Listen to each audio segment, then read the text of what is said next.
Hi, my name is Stanley, and for the next 40 minutes, I'm going to be your tour guide through the art of motorcycle rev matching and downshifting. One of the great, seemingly impossible tutorials you'll ever see on my channel. My name is Stanley. Webster's dictionary describes rev matching as the science of how to properly slow down your vehicle for either a preparation of a full stop or a turn, while doing the least amount of wear and tear to your machine. This is said because the clutch and the engine are far more expensive than your brakes, so it would be very beneficial for both your ride and your wallet if you learned how to properly rev match and downshift.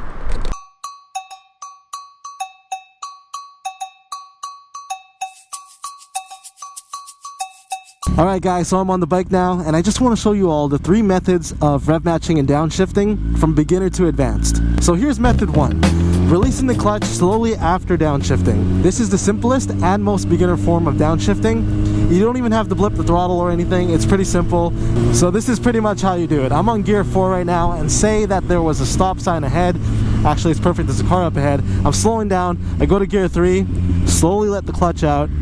Gear 2, let the clutch out slowly, and so on and so forth. And I actually took my hand off the throttle there just to show you guys that you don't have to blip the throttle for this method. The downsides are a lot of engine braking, as you just saw. So that means there's more wear and tear to the clutch and the drivetrain, and it just takes longer to do. A common mistake people do is downshifting and releasing the clutch too quickly. There's actually somebody behind me, so I can't really do it. Let me get ahead of them first. Alright, so now I got some distance, and let's say I'm on a higher gear now and I decide to go to 3. So my bike lunged forward a little bit, and now if I decide to go to 2,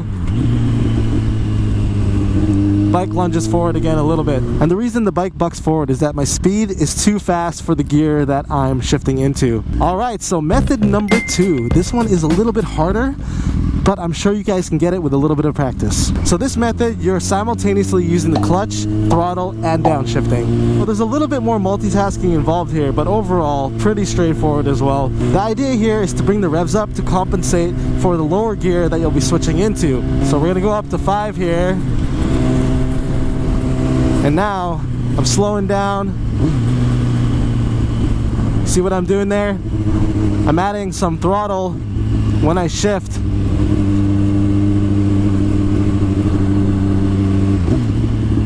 So did you see that?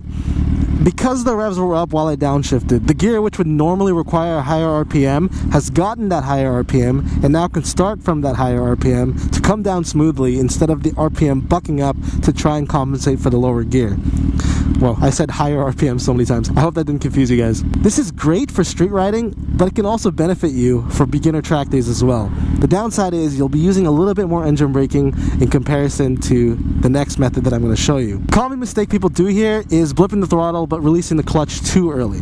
So if you do that, the rev you just did became pretty much useless because the RPMs have already come down before the clutch is fully engaged. And just let me show you what that looks like.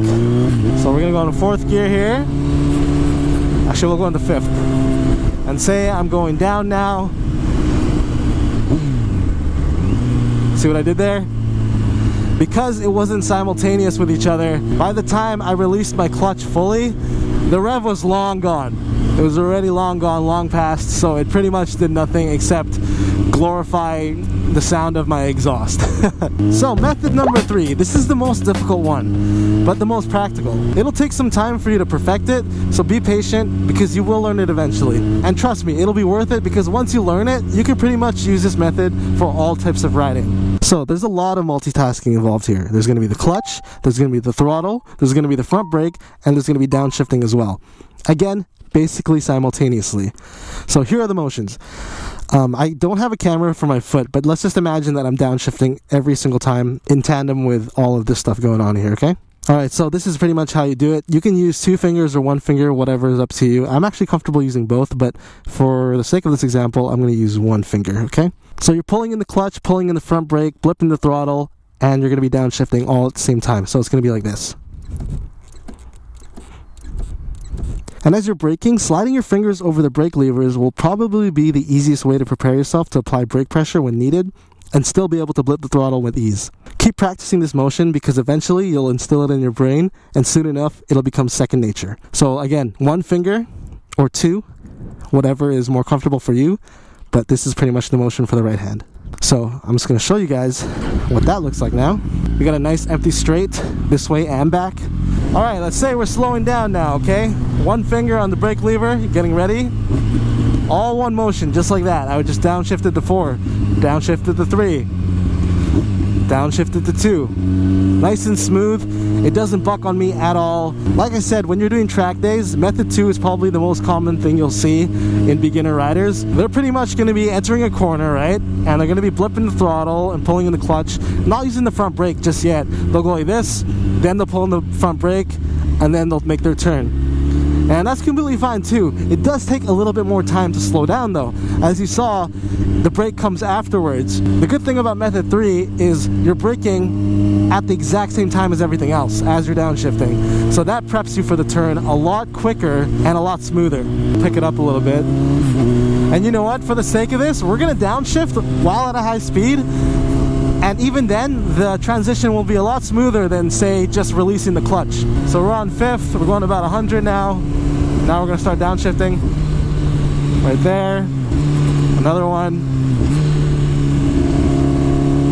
And that's pretty much the motions of how it's gonna look when you're on the track, because you're not gonna be slowing down a lot before the turn. You're gonna be slowing down as late as possible, but still be in the right gear and in the right speed for whatever turn you're doing. It'll give you that advantage of speeding out of the turn a lot faster than everybody else if you can perfect this. All right, so let's just imagine that we're on a racetrack here. And we're speeding up, we're getting to the straight, passing the finish line, starting a new lap. Obviously, I'd be going much faster on a straight, depending how big the track is. And now we're gonna prep for the turn, downshifting. And then you go. See, that's the good thing about having method 3, is that you're braking at the same time. I can't stress that enough. It is such an important technique to learn, especially when you're trying to cut time at the track, or even if you're out street riding. It's such a useful tip to have. And like I said, if you do it enough, it becomes second nature. And eventually you just won't have to think about it anymore. And not to mention, you're just gonna have a better feel of your bike. You're gonna be more connected to your bike. That's why people get manual cars, is because they wanna feel what it's like to drive the car. And in automatic, you're pressing a pedal with your foot, but there's really nothing else that's connecting you to the car. There's really no downside to this method. If you perfect it, you're golden.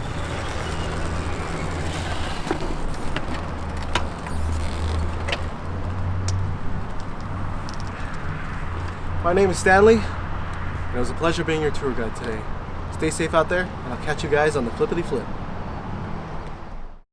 Hi, my name is Stanley, and for the next 40 minutes, I'm going to be your tour guide through, brother. Okay, ready? Hi, my name is Stanley, and for the next 40 minutes, I'm going to be your tour guide through the art of motorcycle rev matching and downshifting. Oh, shit. Okay. It's a little loud, hold on. Okay. Hi, my name is Stanley.